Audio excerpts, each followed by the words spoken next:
Okay, chapter one, we'll start with. So we begin in Vernon. So this is introducing Autumn, her birth in Vernon, Texas, to Judy Jolly and Ray Torres. I didn't know that. Yeah. And outlining your early childhood experiences, highlighting the harsh conditions you faced from the beginning. So start with that. Start from the beginning. Okay. So it doesn't have to, like, you could piece it all Yeah, together, of right? course. Okay. So I was born July 23rd of 1977 to Judy Jolly and Ray Torres. It wasn't your typical traditional family. My dad was actually married, had a whole family, and had an affair with my mother when um, she was 16 years old, and he was a lot older than she was. Um, they met when whenever she was 16, and she ended up having my brother and I, my brother when she was 20 years old, I believe, and then had me when she was 25. So let me show What? you. He was born in 1926, and my mother was born in 1955. Okay. Okay. Wow. She was 16, and how old would that have made him? 40 something years old. Think about Dang. it. Yeah. Mm-hmm. He gets Yeah. her pregnant. She moves into my aunt's house, her sister's Mm-hmm. house.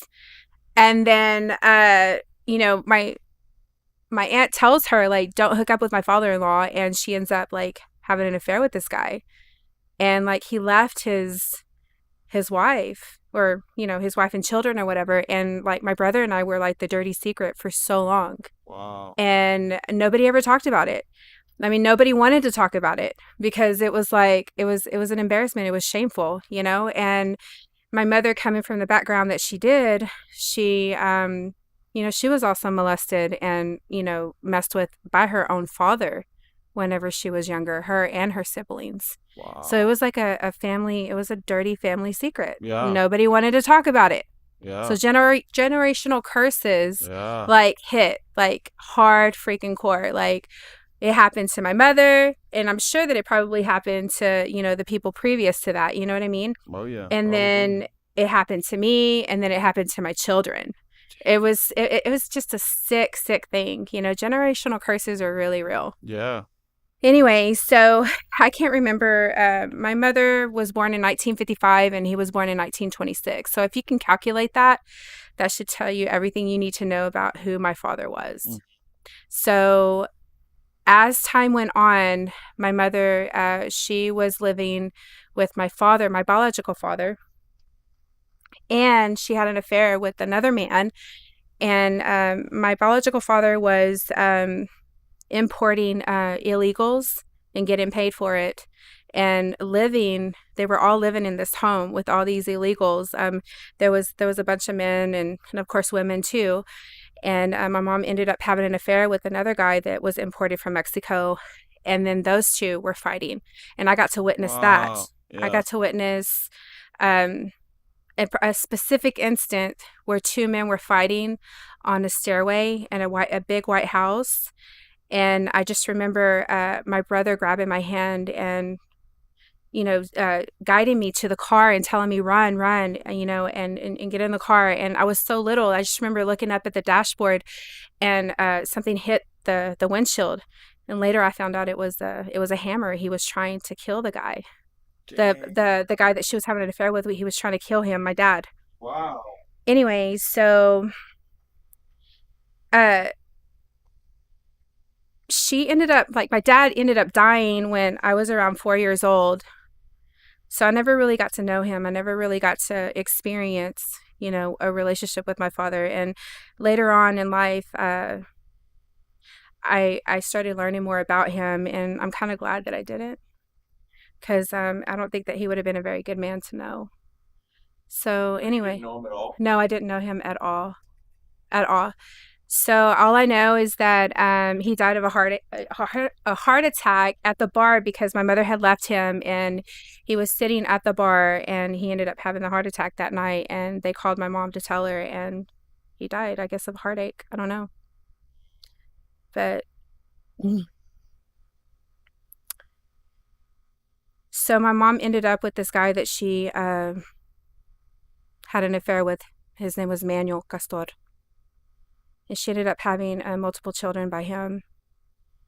And the relationship was very volatile, very there was a lot of domestic abuse, and there was also a lot of beatings and a lot of things that happened to me as a child that I should have never experienced. One instance, there was one situation that they put both of them put me in a very, very dangerous situation. I was in the back seat, and my mom and him were arguing, and they were arguing about this lady named Juanita. And apparently he had had an affair with her. Something had happened that my mom was like upset. And so he drives up to the hotel where they're staying at, and he pulls the gun out from the console. And my mom's screaming like, no, you're not going to do this. And he was talking to her in Spanish, telling her, I'm going to kill the fucking bitch. And so he gets out of the car, and my mom gets out of the car. And then I see him kick the door in, and 2 shots were fired.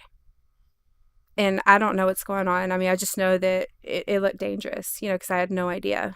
Anyway, so mom's screaming, gets back in the car. He jumps in the car, and, he speeds off. He throws it in reverse and speeds off. And then next thing you know, there's highway patrolmen all over, and they surround us and they pull us over. And I'm standing up in the back seat, and they pull him out and pull my mom out, and I try to get out of the car, and the officer, gently like tells me to get back in. And I just remember looking back and seeing the guy on the ground with a gun to his head, and my mom too.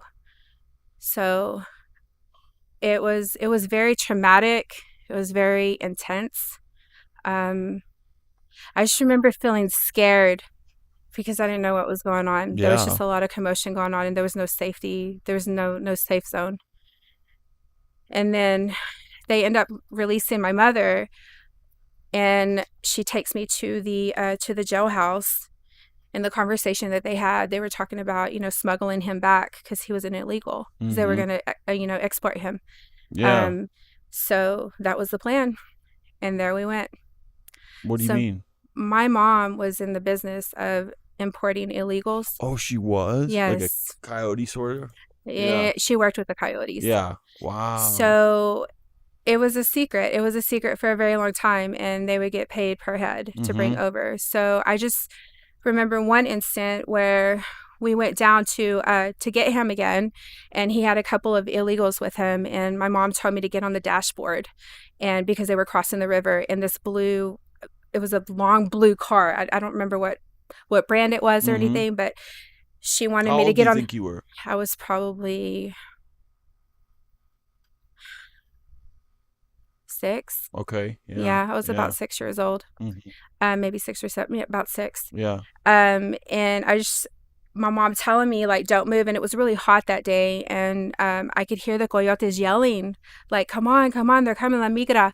And shots were fired. I remember hearing a shotgun being fired and water coming in the car. Whoa. And my mom was like, I can't do it. I couldn't. And then they jump in the back and they start pushing the car, across the river. And then finally we get it across, and then they jump in. And here I am in the dashboard looking behind as we're freaking hauling ass. Yeah. And the river gets small. How many people were in the car, do you think? I want to say there was 4. Yeah. I can't remember, but there was about 4. Yeah. So yeah, she was in the business of doing that, and that was a secret. You know? Oh yeah. So then it intensifies. Yeah.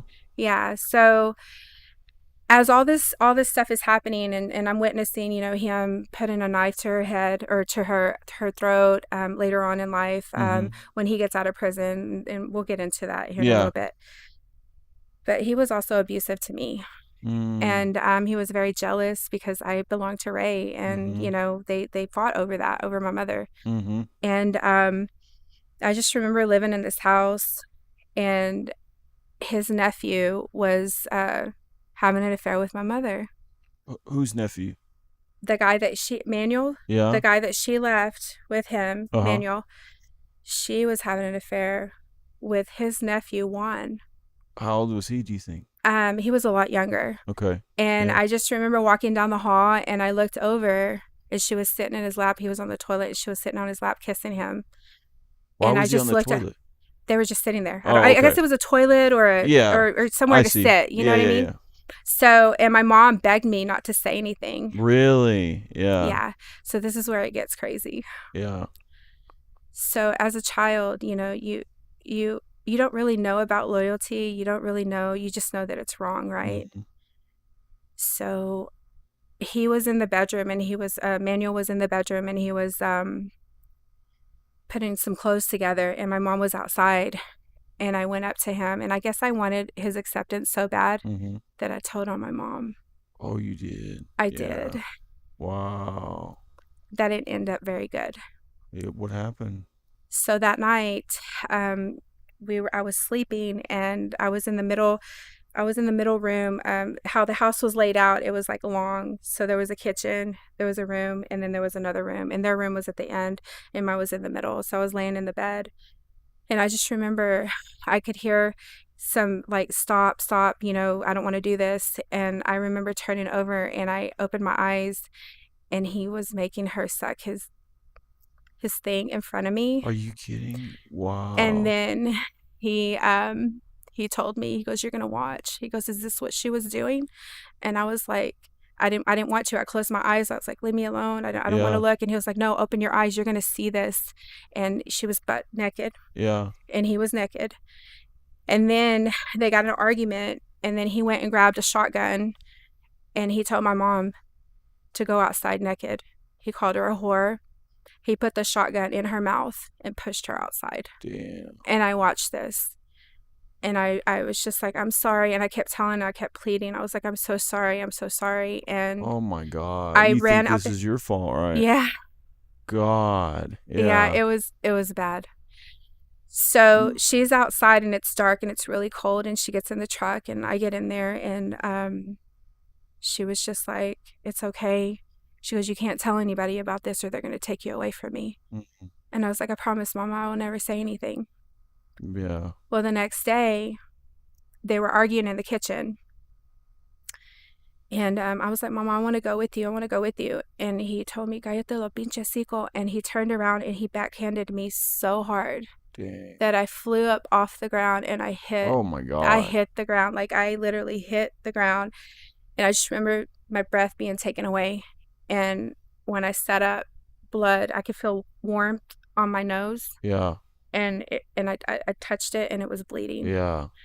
And I couldn't breathe, and I was just God. like sitting here, and I was scared, and I was like, "I want to go with you." And my mom grabs me and tells me, "You can't." Like, we end up leaving, and she takes me to Allsup's. I'll never forget it. Yeah. She was like, "You got to promise me that you'll never tell anybody, because they will take you away from me." And then again, I told her, "I promised, Mama, I would never tell anybody."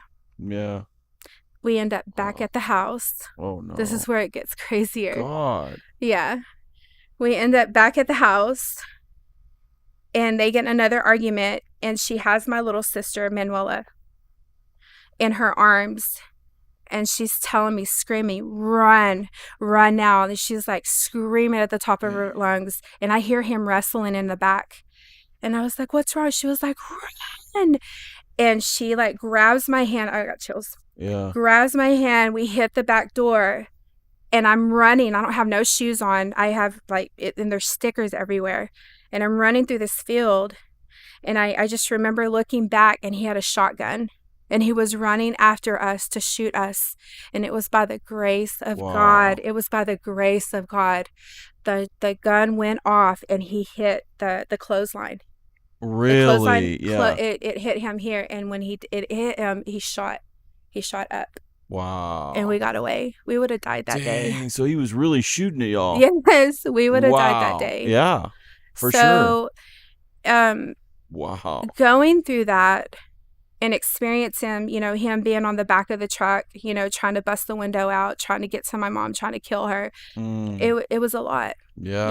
and between him and him physically abusing me, Yeah. and it was really bad.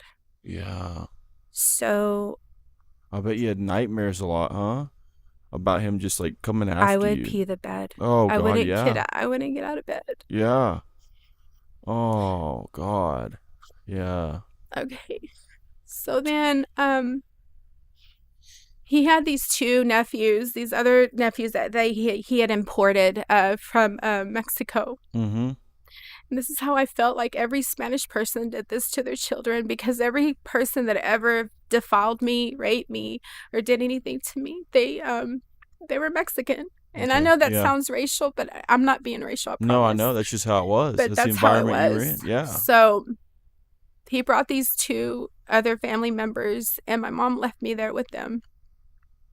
I just remember them taking turns with me, and they threw me on the bed, and they were like touching me, and they were laughing, and it was hot that day, and I was sweating, and I was like telling them to stop, and they wouldn't stop. And then I just that like they put their hands down my pants, and I was just so little, you How know, old were like you? 7 or 8. Oh my God, no. And these guys were Oh. probably like, I don't know, maybe 19, 21, 22. Yeah. And I just remember them getting off of me, and I was crying, and they like went in the other room, and I went and I hid myself in the closet in a barrel, and I thought they wouldn't find me, but they did. They pulled me out, and they started doing this stuff again. Wow. So Yeah. anyway, Gosh, you were like 6 or 7 years old. I was tiny. Yeah. I was a little tiny girl. I like nothing. Like, what the hell are you attracted to? I know, right? What do you That's see sick. attractive about a little girl like that? Yeah. That's Literally. sick. So God.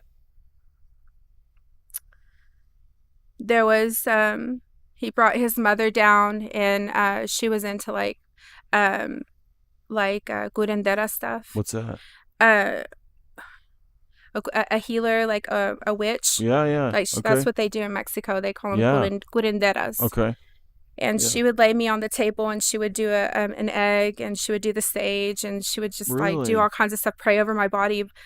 Yeah. I didn't know that was witchcraft. Right. No, yeah. I had no You were a idea little that kid, was yeah. witchcraft. Yeah. Or so they say it is. Right. So I was exposed to that, Mm-hmm. and then, you know, just the whole like slaughtering the animals in front of me, like, you know, Really? slitting their throat, Yeah. and, you know, putting the blood. I mean, it was just old style, you know. Yeah. It was a delicacy for us, or not a delicacy, but it was a privilege to have any kind of meat in our home, because Uh-huh. our meals consist of tortillas, beans, and rice. Oh, y'all are poor. We were very Yeah. poor.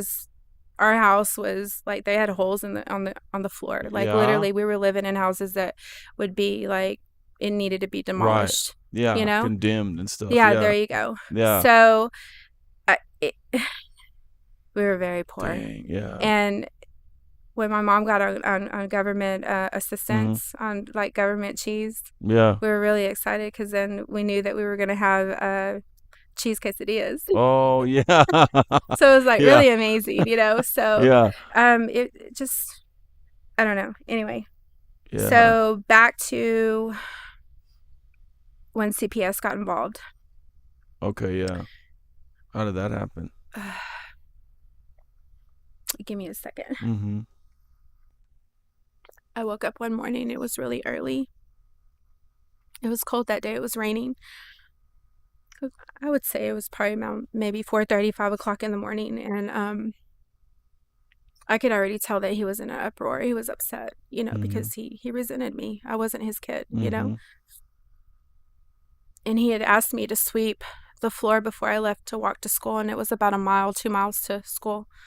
Why they didn't take me to school, I don't understand. Yeah. I would leave. I left that morning probably around 6 or so to walk to school. Anyway, he had asked me to sweep the floor. I guess I didn't do it good enough. I didn't do it fast enough. So he took a fan belt from the car, and he started beating me. And he started beating me so bad that I was begging him to please stop, and it hurt so bad. He was hitting me on my back. He was hitting me on my hands, everywhere. And my mom was trying to stop him, and I was just begging, you know, the cry out, like, please help me. But he wasn't helping me. He was just hurting me. Anyway, so I got my things together, and, you know, my spirit, I just wanted to die. And I couldn't understand why my life was like this. And I thought, you know, every maybe every family, every child went through this. I don't know. And I was walking to school, and I just was just thinking, like, I want to run away. I don't want to go back. I don't want to be there. I get to school, and I'm sitting there, and I won't take my jacket off, and my little friend, I'll never forget her. She had dark hair. I don't remember her name, but she sat next to me. She asked me if I was okay, and I started crying. I was like, I'm not okay, and that's when the first cry came out. I had asked to go to the bathroom. I went to the bathroom and came back, and she was like, "You're not okay, are you?" And I was like, "No." And then that's when I told her, I said, "If I tell you something, we promise me not to tell, or promise not to tell anyone." She goes, "Oh no, I would never tell anyone." Well, I ended up taking my jacket off, and I had blood on my shirt, and she saw it, and she went and told the teacher. And the teacher comes up to me. She goes, "Can you come with me, please?" And I went, and it was like, I don't know, I felt like there was angels there. I don't know. I felt like, oh my gosh, like a Yeah. sense of relief. Like I get to finally talk about this, but Yeah. I was scared. I was Scared scared I too. was going to go back, and get beat again. Yeah. And so I remember the principal, there was a CPS worker, the teacher, and there was an officer there. And they started asking me, what's going on. And at first I hesitated because I was very scared. I didn't want to tell them. But then something told me, tell them. Just tell Yeah. them. Yeah. I look back now and I know Wow. that was the Holy Spirit. Yeah. Okay. Wow. So Mm-hmm. I began to tell them. Well, anyway, so CPS immediately got involved. Mm-hmm. And I just remember she was like, "You're going to come with us for a little bit. You're going to be safe. Everything's going to be okay. You're going to Mm-hmm. come with us." And for some reason, I trusted them. Yeah, you that I felt like did. I the felt like finally I could breathe. yeah, I'm yeah. not going to get hurt anymore. Mm-hmm. She did do something that I don't think most CPS workers would do. She goes, "We're going to go over here right quick, and I'm going to show you something." And so I'm sitting in the front seat. I barely can see over the, the little, where the window's at, Mm-hmm. and she's driving, and I'm noticing that she's headed towards my house. I was like, "No, no, no, no, Yeah. please don't Oh take." She goes, God. "No, I want you to see something." She turned the corner, and I looked, and there was cops everywhere.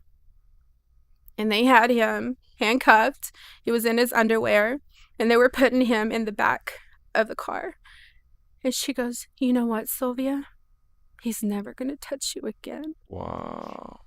Yeah. I bawled. Wow. And there I went to my first placement. And I Uh-huh. was 8 years old, I think, 7 or 8. I can't Mm-hmm. remember. Somewhere around there. Yeah. And Wow. that's where a whole nother thing Oh no, happened. yeah. Yeah. A whole nother, yeah. Something else unexpected, huh? Another nightmare. It gets worse. God. It does? Mhm. Stop. Yeah, I need a break. So then I was placed into foster care. I was there for, a little while. I don't really know the timeline. Yeah. If I, Pull that in a little if bit. I can get court The records, I microphone. mean, Yeah, maybe I there you could go. get You're the good. Yeah, timeline, perfect. whatever. Yeah. Anyway, No, that's good. yeah. Sorry. Right there? Is Yeah, that that's better? good. Okay, wait. Mm-hmm. What am I doing? Yep. Yeah. Okay. Right there? Okay. Ooh. While I was in foster Wow. care, I Yeah. had to testify against my stepdad. That was mortifying. I Yeah. I couldn't do nothing but wail when I was on that stand. And I remember, looking up at the CPS worker and telling her, "What do I Yeah. say?" And she was like, "The truth. You need to tell the truth." So as I was sitting there and I was sitting in the stand, I just remember looking at him and thinking he was going to jump over and get me. And I was just bawling my eyeballs out. And the lady that was questioning me had turned the chair around and says, and actually asked the judge if it was okay for me to turn around, to look at her, and he said it was fine. And it made it a lot easier for me to testify against him. Well, he ended up getting time. He went to prison. I ended up back with my mother. It was a little time that passed. Really? I had met some really good people. That was the first time I ever had McDonald's. Wow. Yeah, I had a Happy Meal. Yeah. And then the very first time I ever had Lucky Charms. Oh my Yeah, I thought that was really cool. The white ones? And I was like, I want that forever. They don't And make those anymore? Danish wedding cookies that they I didn't know no that. longer Those were awesome. make. No. Okay, I just want to let you know they no longer make that. Okay, Those were awesome. so those were like my yeah. 3 favorite Yeah. things for a very long time Oh. because that was the first time I ever had it. Oh. Okay, so Yeah. anyway, so I went back on this journey with my mother, and the repetitive cycle happened again. God. But only this time, it was far worse than you could imagine. We were living on Def Smith in this 2-story apartment complex, and she had met this guy that was living behind them, and he was an illegal. She ended up, getting with him or whatever and bringing him around us. It was me and my sister, Emanuela. And she would leave me with him. I don't know why she trusted me with him. But at this time, I was 9 years old. Okay, 9 and a half.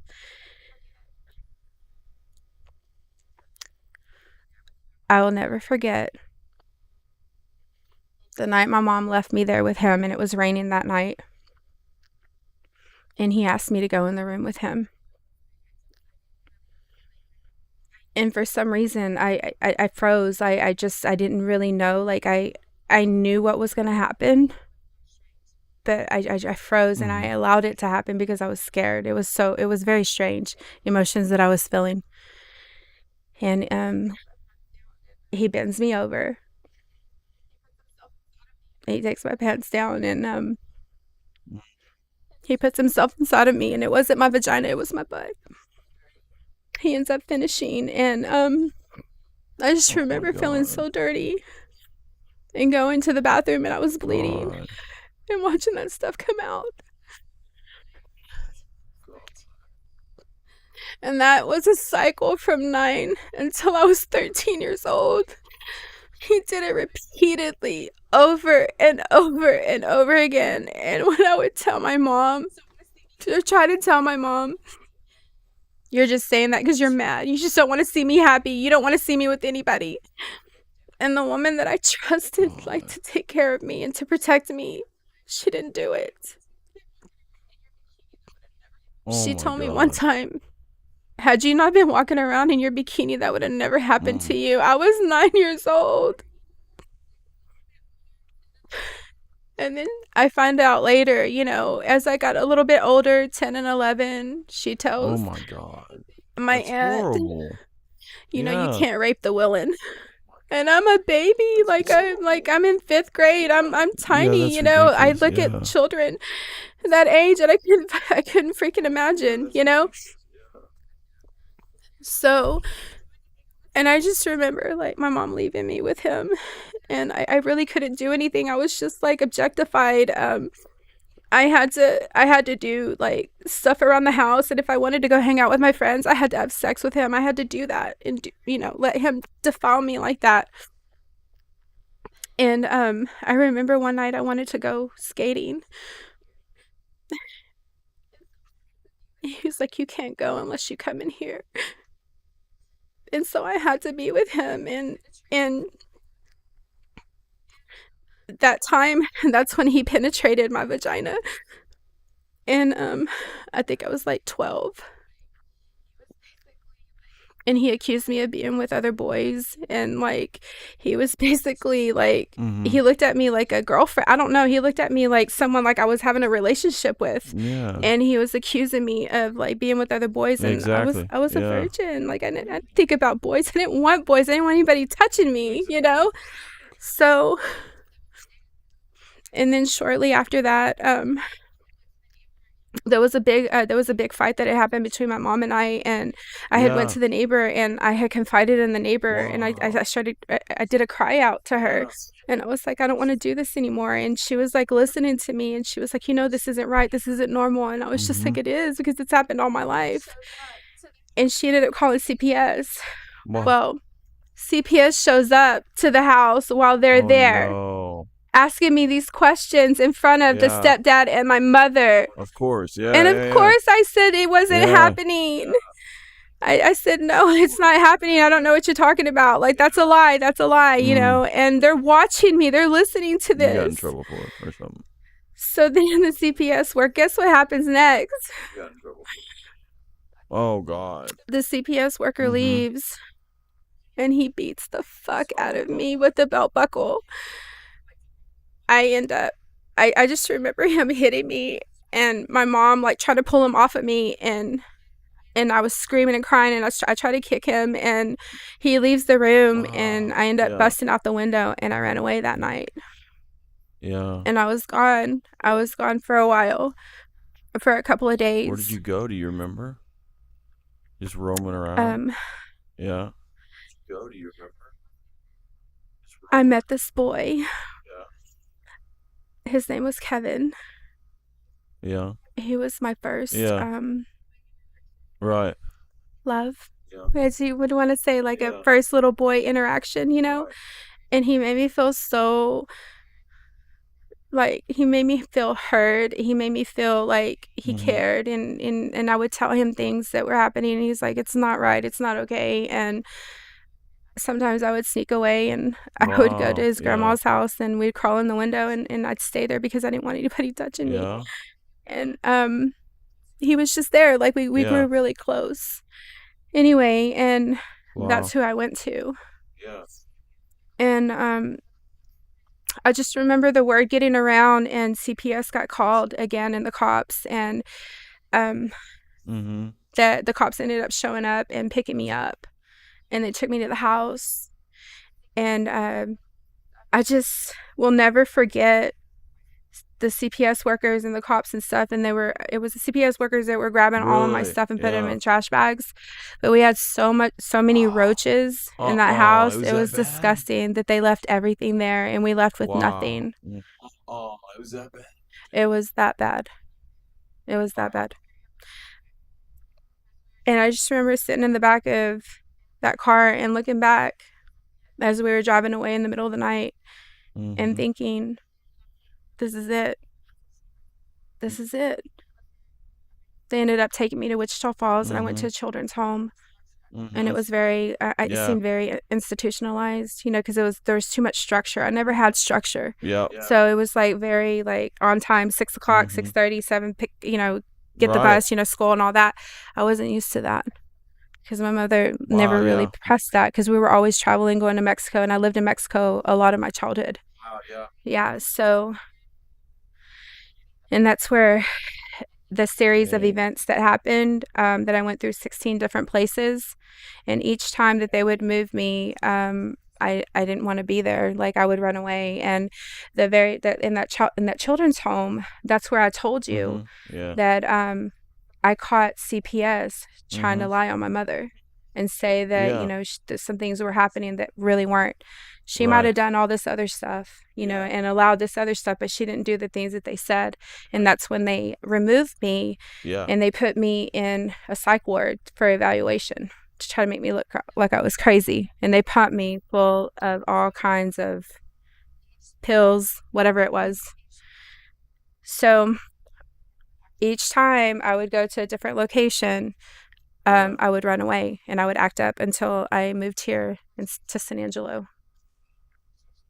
And with Jay and Christy.